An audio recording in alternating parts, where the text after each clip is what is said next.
Stéphane Larrière, bonjour. Bonjour. Vous avez été récompensé d'une plume d'argent pour votre article « La technologie à la barre » publié sur Le Monde du droit. Quel regard le juriste d'entreprise que vous êtes porte sur la technologie? Il porte un double regard. Un regard complice et un regard aussi interrogateur. Complice, moi je vais dire que je suis un vieux routier de la technologie, puisque il y a déjà une quinzaine d'années, j'ai créé un logiciel qui permettait de faire des contrats tout seul, qui permettait aux opérationnels de se débrouiller, de faire des contrats tout seul.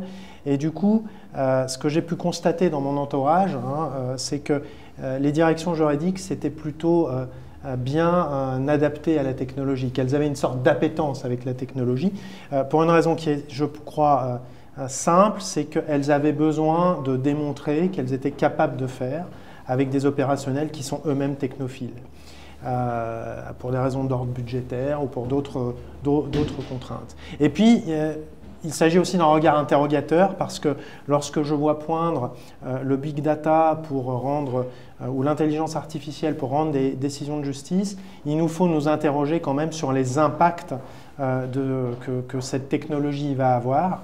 Est-ce que finalement la justice va pouvoir toujours fonctionner de cette façon, puisque en utilisant le big data, il me semble que nous sommes plus dans un jeu d'évaluation par le signal que par une sorte de rationalité causale qui fait la base de la décision juridique. Quels sont les risques qui sont inhérents à ces nouvelles technologies que sont l'intelligence artificielle ou la blockchain?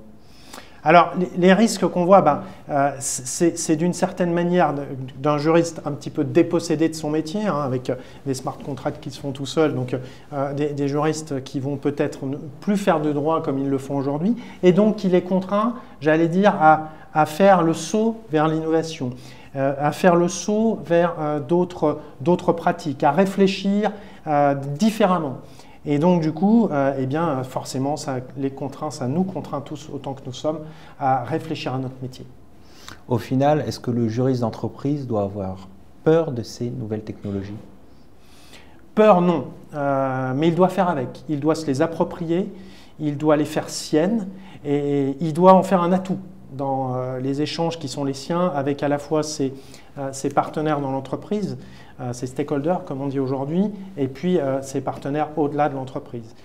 Il me semble que c'est un élément, savoir utiliser la technologie sera un élément déterminant dans nos métiers de demain.